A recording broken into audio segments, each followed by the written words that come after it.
So it really started way back then. And I know it's a totally different world now than it was then in terms of production and all that. And you were using, Parkan rigs and all that, I assume, right? Yeah, technology obviously is changed since then in the 80s. And when I started, things were slowly becoming digital, but not the digital as we know it today. But I started as a lighting designer. Now I do way more set design and production design. But I think I think in those weird environments, in small clubs and doing club tours, that's when you learn to hone your skill. When you walk into a place, and I did small tours with bands, and you'd go to some club in St. Louis, Missouri, and they'd have 17 lights with three different colors of blue gel, and half of them didn't work. And that's when you sort of learn to be creative and figure out how to make things work. Back then, when you have 500 lights, life's a little easier. When you put 100 lights in blue, it's probably going to look cool to start with. Not to minimize any of the giant productions, because some of them are absolutely beautiful. But yes, the technology has changed, but I absolutely accredit most of what I've learned to those just bizarre systems in rooms when everything was cobbled together like that, way back in the late 80s, early 90s. I definitely did not know that story, and most people that we work with probably don't know that story. So thanks for sharing that. Tell me a little bit about what you do now. I know, obviously, I know what you do now for the most part, but I know there's many different aspects of your job these days, and you have many different titles and wear a lot of hats, or as they say, masks these days. But yeah, tell me a little bit about what life is like now. Well, two things. We'll talk about just what I guess what everyone could say what they used to do, 6 weeks ago, and what they're doing now. But when I started at the company I'm at now, I was in lighting design, and from there I spent a great deal of time in moving light and automated light programming through the 90s and up through probably almost 2010 as that technology really exploded. Um, and then from there, and where I've really spent a lot of my time in the last 5 years for sure is scenic design and project management, which I kind of enjoy because it's always nice when you can hone your skill over different facets of production, right? Because I think the more that you know about different things, um, the more it helps you relate to other people. But now it's a lot of stage management, production management, set design, things of that nature. Great. Yeah, and I know I've worked with you on varying levels of that hat, and so it's nice to give it tell the people how many hats these people really do wear in different circumstances. Um, so can you tell me a little bit in the set design, production design arena? Like, tell me a little bit about your creative process, going into designing we'll just say a corporate event or something like that. Sure.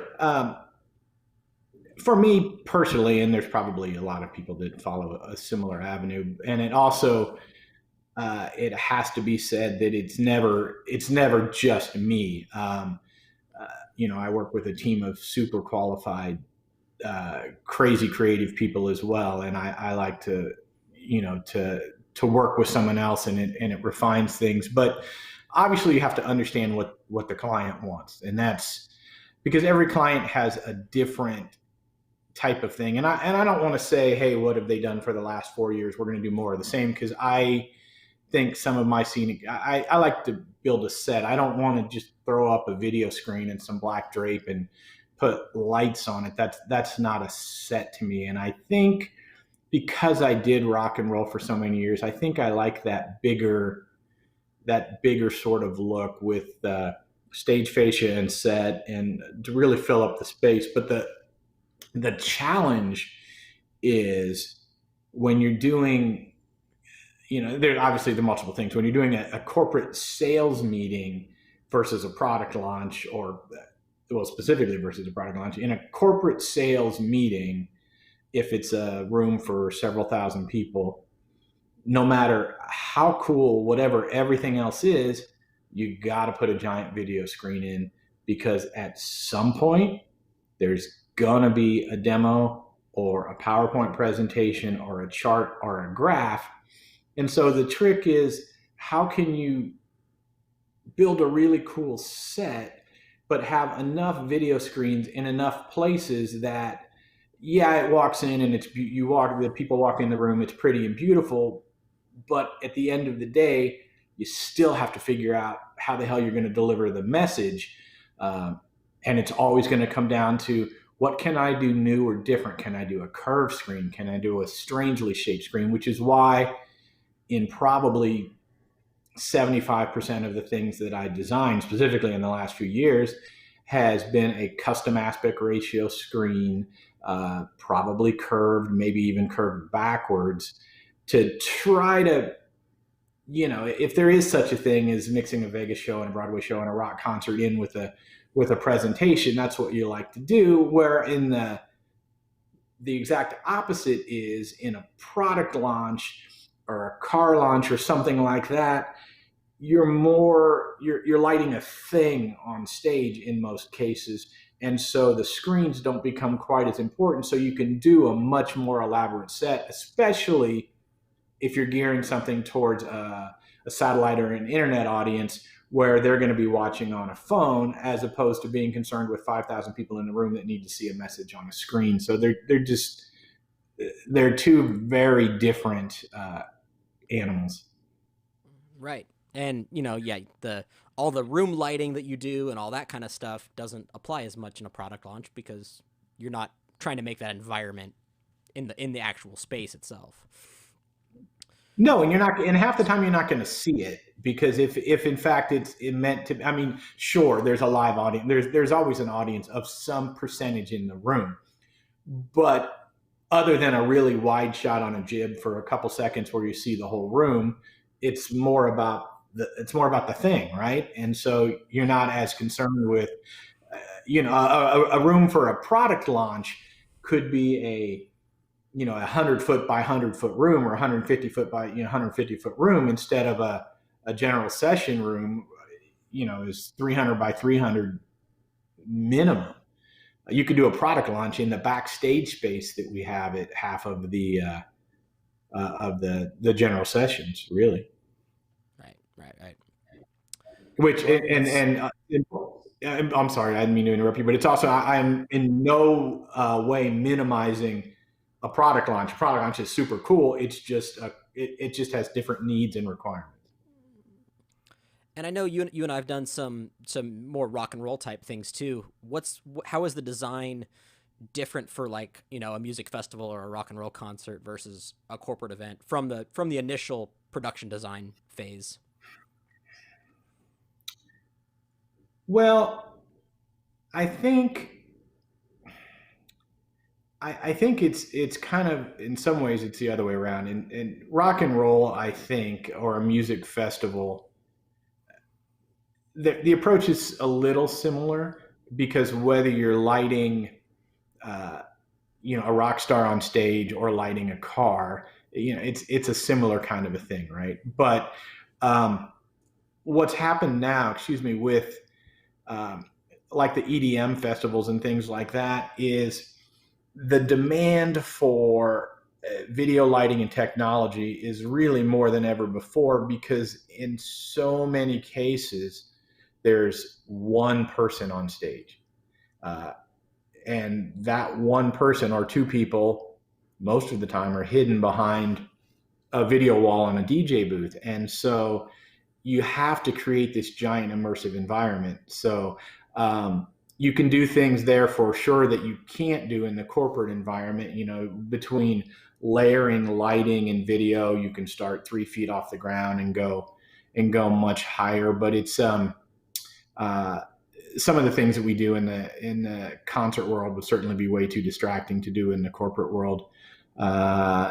you take this person that's, this big on a stage, and now you've got to paint this giant cool technological picture around him, to make him look like the biggest thing in the world, because that's the for the music, the lighting and the video and the sound, it's an extension of what the artist is doing, right? In the corporate world, the lighting and music and sound is, other than making sure the person is properly lit on stage and that you can hear him, but it's you're painting a pretty look, or it's, here comes Bill Smith, and the lights are going to do what the lights are going to do, and it's cool, and you need it because you have to create that excitement.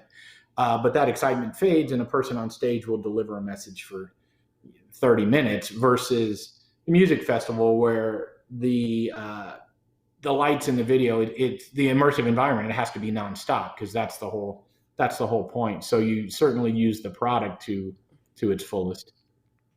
Well, and with I feel like with the music festivals and things, any of that, the artists are using those visuals as more an extension of them, so they're going to be more particular about how things are handled versus someone giving a keynote on stage where the set is not necessarily an extension of their art, I guess, kind of. Yeah, I guess if you were going to try to make a comparison, you could say that the video and the lighting for a music artist is probably the equivalent of a PowerPoint presentation for, a keynote speaker, because that's the message that, that's their brand, right? Their graph, their chart, their whatever. That's what they're delivering. So I think you're absolutely right. Throughout your career, have you had any I don't want to, I guess mentor is the right word, but tell me about, you don't have to say specifically who it was or anything, but tell me about how other people have inspired you, have mentored you throughout your journey in this industry. Um, I've been really lucky over the years to work with, some wonderful people, because I don't think you get to be good at what you do, and it doesn't mean that I'm good or I'm not good. I just think that you gain your knowledge from the people around you, and I have never thought I'm the smartest person in the room. I'm the person that knows how to find the smartest person in the room to get whatever it is that I'm trying to accomplish. But I think the thing that helped me tremendously, in 95, 6, 7, uh, when I was working on a feature film in Southern California as a moving light programmer. And I spent 6 months on the set, legitimately 12 hours a day, uh, programming automated lighting and there was like five of us there, and some of them were literally the top people in the country, and that was not me. I was very fortunate to be in a situation I was in. Uh, and that's where I really got good at moving light programming, which was sort of there was automated lighting or computerized lighting, whatever anybody wants to refer to it as, back in the 80s and 90s, but it was only really, really for the large tours. You couldn't really buy them. There wasn't really a purchasable product. Most of them were leases through companies like Verilight and Morpheus, and LSD was a company at the time. Um, so as companies started coming out with a product you could purchase and consoles that could control them that you could own, that kind of was a game changer for our industry in the 90s and 2000s. And I think that has helped me out a lot. And then I have to be honest, the company I'm at now, uh, which is where I've been since January 15th, 1995.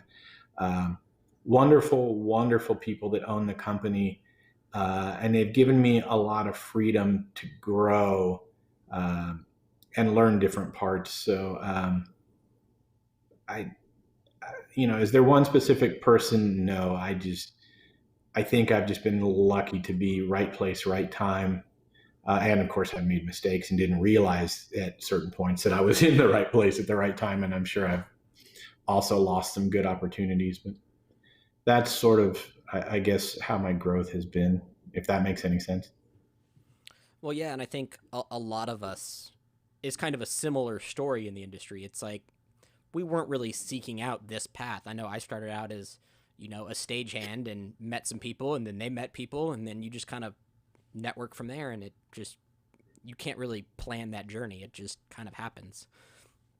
Um, but having, I love what you said about, how to find the person to find the best person to do the job, and I think that's really what makes you so great at what you do, and it's why I enjoy working for you so much, because you always have the answers, or at least know where to get the answers for a lot of things, and so that's always been super super awesome.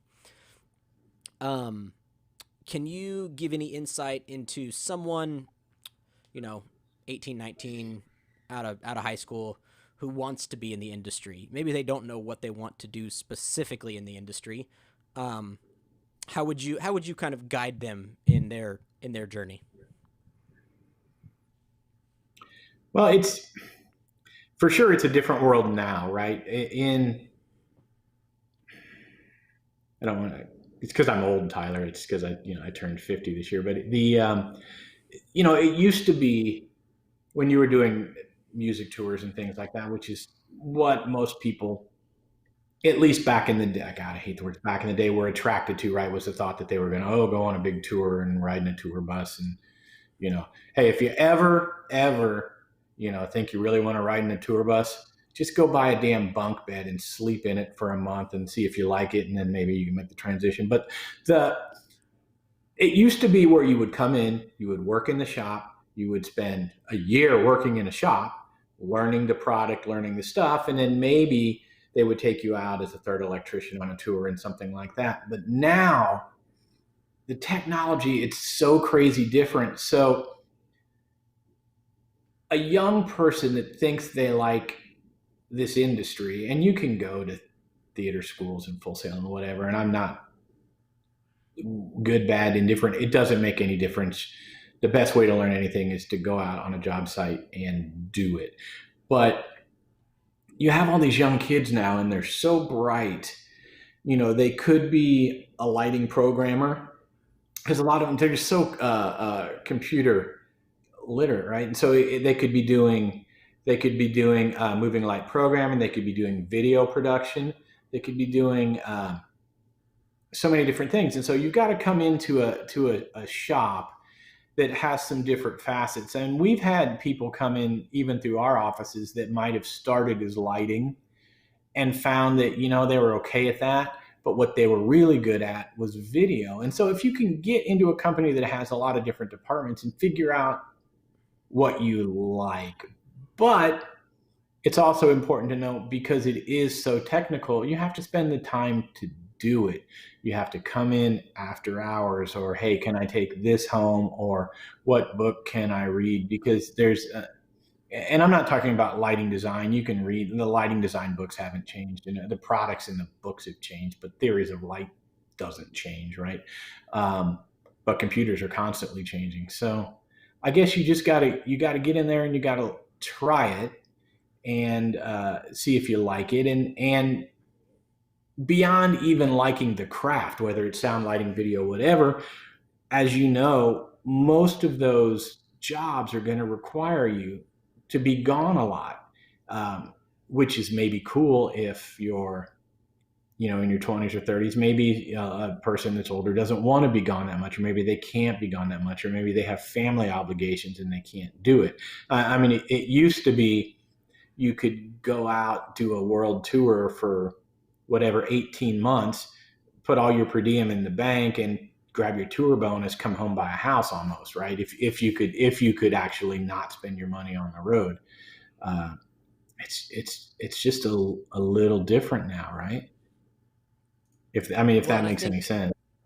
yeah, and I think, obviously I wasn't in the rock and roll industry, uh, back in the day and all that, but I feel like the crews have gotten so much larger now. There's so many more bodies to do what they do now, whether it's, you know, cryo and pyro and automation and, you know, every, you know, a crew back in the 80s, I would guess, was probably a lighting guy, an audio guy, maybe a video guy. I mean, am I wrong? Um, well, there wasn't a ton of video back then. You could have six lighting guys for sure, and you could have a bunch of. I mean, those systems were big. I mean, don't forget the audio Sure. systems in the '90s were twice as big as they are now because of the technology has changed so much.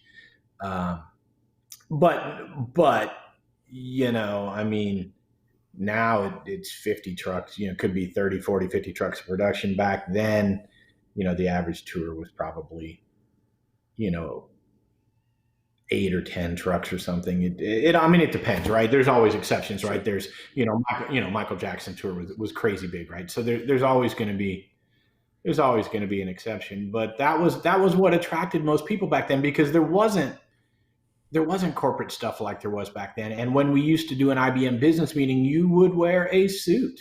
I mean, everyone wore suits, and with slide carousels and some sound, and there just wasn't, rock and roll. And when I say rock and roll, the music industry has 100% um, paved the way to create the technology that we're using in the corporate environment now, 100%.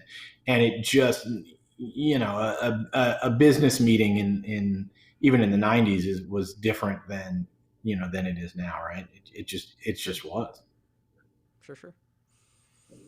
Um, moving forward, what do you see yourself doing? Do you see yourself doing uh, more what you're doing now? Is there other avenues that you kind of want to go down, or is it are you just inspired to create new productions and kind of do more of what you're doing right now?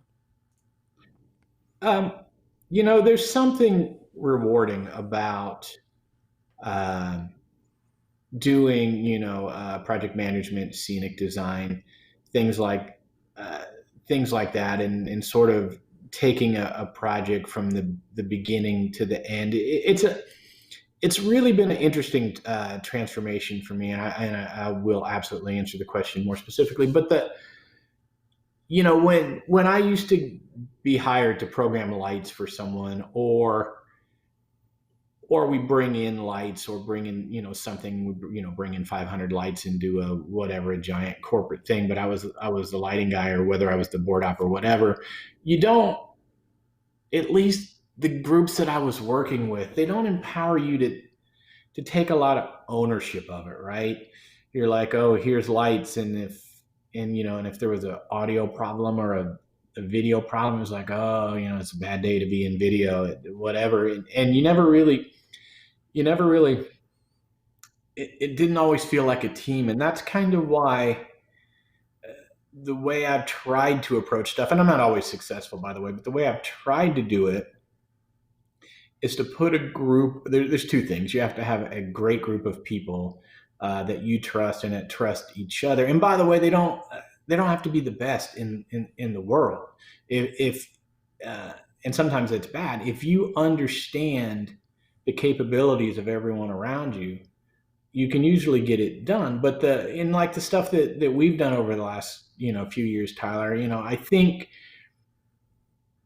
I try to put teams together where everyone works with everyone else. And if the lighting guy needs some, and I don't want to get into specifics, but I mean, there 100% been times, even in other countries, where if the lighting department needed help for a quick change or something, the video and the audio guys would put down their headset and come help.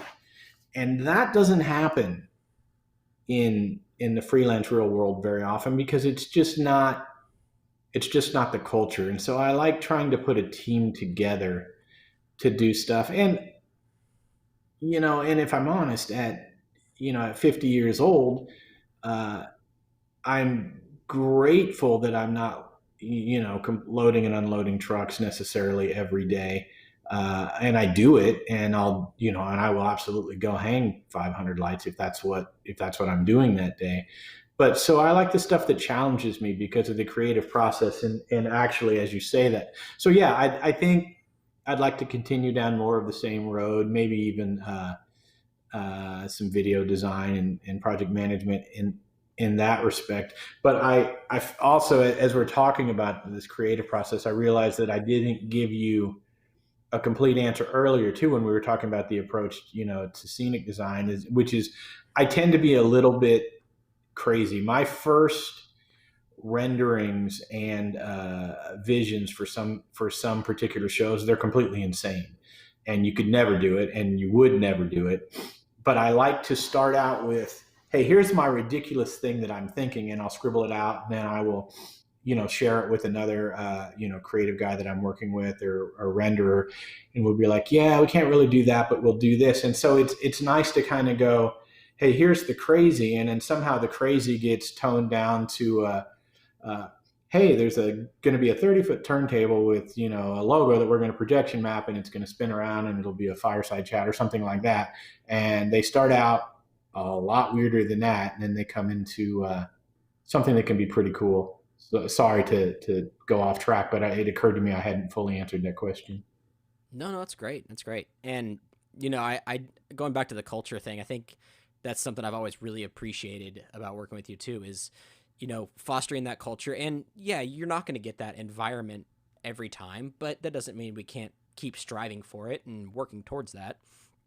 And there's been lots of times where it's like, yeah, the lighting guy needs help on something.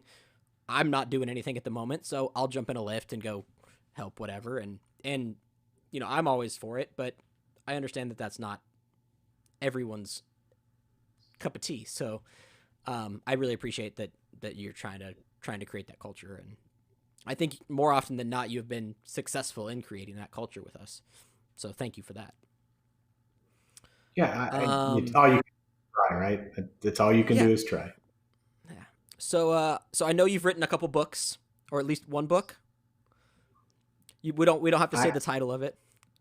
Yeah, yeah, two actually. Okay, Including a children's book. nice. But again, yeah, without getting into the self promotion of myself, which I'm For not sure. going to do. I've always, I think that started with me in way back when I was playing in a band, and to a little deeper, I was a drummer forever. I don't know how my mom ever tolerated it. And then piano, when the keyboard player in my band quit, I was like, I can play piano, and I have no idea how to play piano. And I bought a keyboard, and thank God 80s rock for the most part was easy. Um, but I wrote a lot of songs back then. And so writing has always been a creative outlet for me, whether it was poems or children's stories or songs. So I, um, I like to find ways to, you can't, you have to find an outlet. Even this for you, Tyler, right? This is an outlet. It's a creative thing for you. And I wish you all the success in the world and whatever you wish to achieve from it. But so, yeah, the writing has just always been a way for me to sort of temporarily escape from what I'm doing. Cause if you don't, the burnout's just crazy, and the burnout rate in our industry is insane, right? Because you go from work to work to work to work, and we do work crazy hours, so you have to have something else, whether it's a profit stream or not doesn't really matter. You just have to have some passions in your life, and which is the exact same thing too. Is if I'm working on a job site 18-hour days even, I will not go to my hotel room and go to bed. You can't. You can. I can't do it. I need to go do something for an hour to make my brain forget about everything I've literally just done. Otherwise, if I go straight to my room, go to bed, I wake up and it feels like mentally I never ever got a break. And so it's nice to have these other outlets. And forgive me for putting you on the spot for that. My intention was more for what are some of the other things you like to creatively do outside of work, which you segued into perfectly. So if you want to elaborate on that any more about hobbies or any other creative outlets that you have, because I know there's a lot of creativity going on in that brain. Yeah, there's something going on in there. The it I think writing was a lot of it, whether it's writing songs, playing piano, creative writing. randomly over the years, I've had a few businesses that I would just start up. I kind of I like that. I refer to myself as the world's greatest entrepreneurial underachiever. To be honest, that's just what I think I am. Um, I like the entrepreneurial spirit, and I owned my own company in Kansas City in the '80s, a lighting production company. Before I sold it when I turned 24, I guess to finish that story.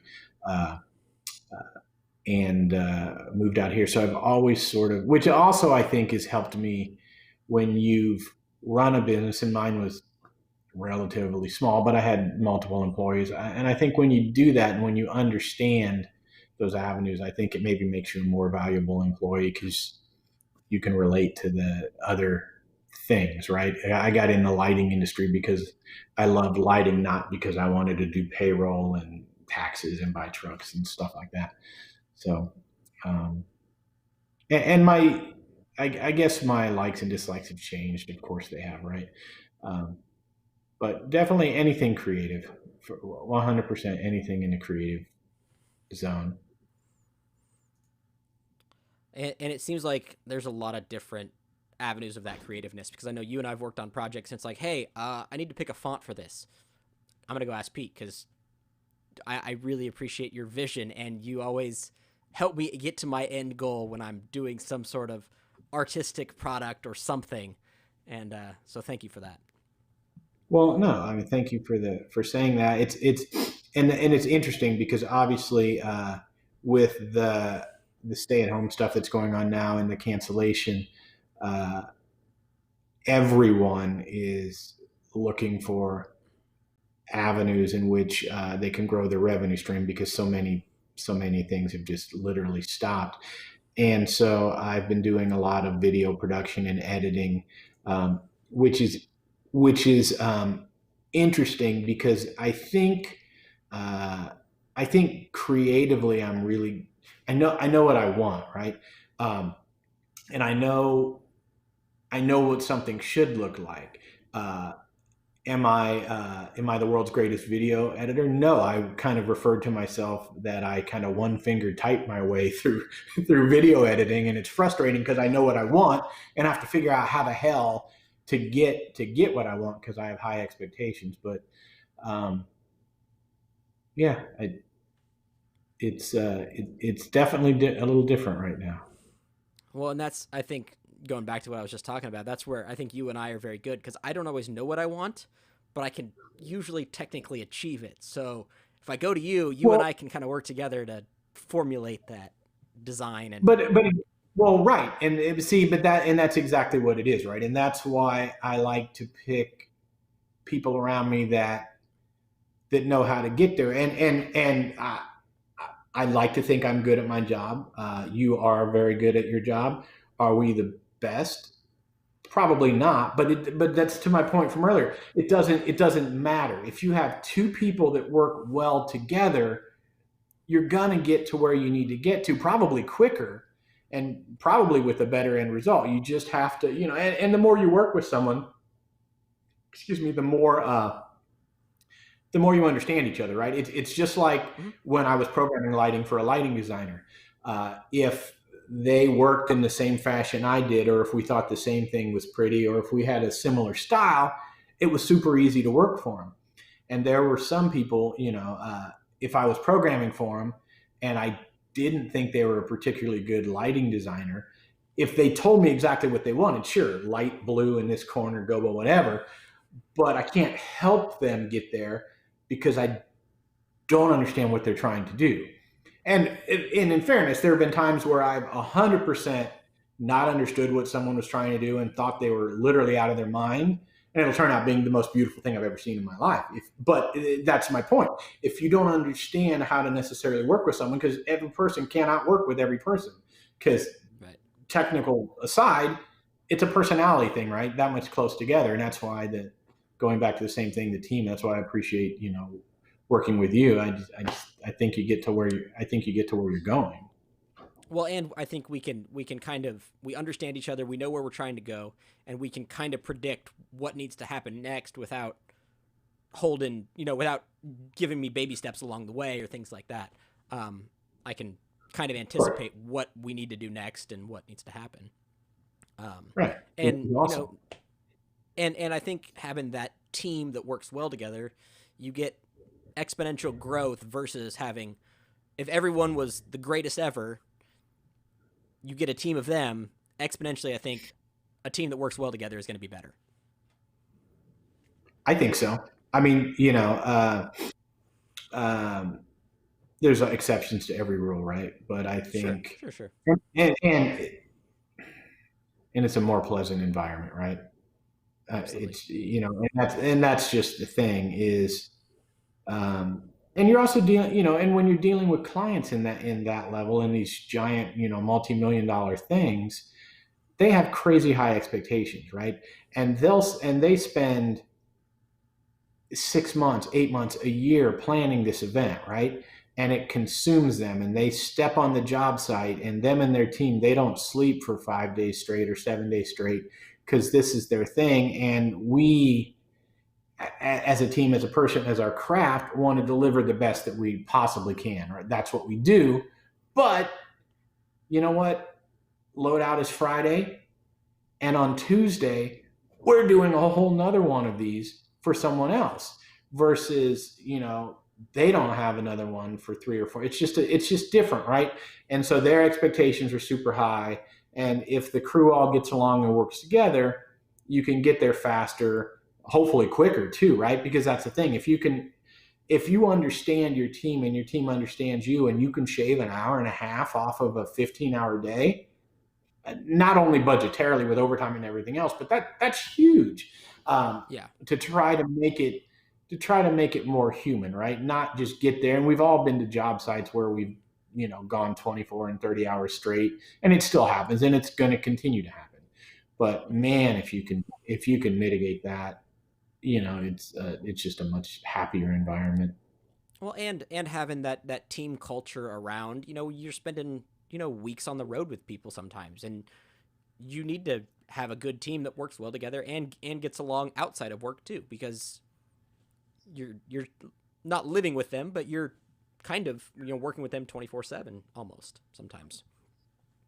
Yeah, and it's interesting because a lot of the crew, the people, I hate the word crews, the people that work on projects with me, they all do get along, and they all do go out, and well, I end up working crazy hours too, but I a lot of times will purposely remove myself from, the after hour environment thing, just because I think it's good, if I'm in there directing traffic all day and let's do this, I think it's good for them not to see me for 4 hours and go out with the guys and, and do what they want, right? And I think, and so maybe sometimes it even labels me in the antisocial group. Oh, Pete's not going to go with us, and Pete's also got 4 other hours of work. But I think that people also just, for exactly what I talked about earlier, you have to go do something when work ends, right?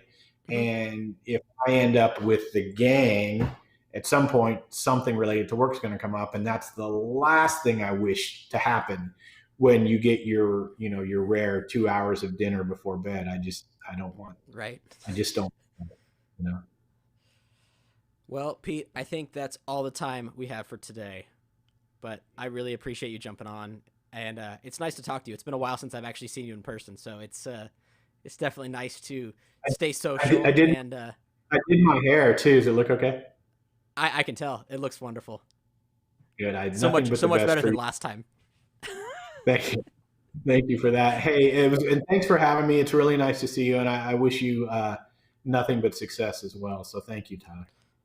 Awesome. Thanks, Pete. We will hopefully talk soon and try this here. So that's it for this episode of Dude, Where's My Gig?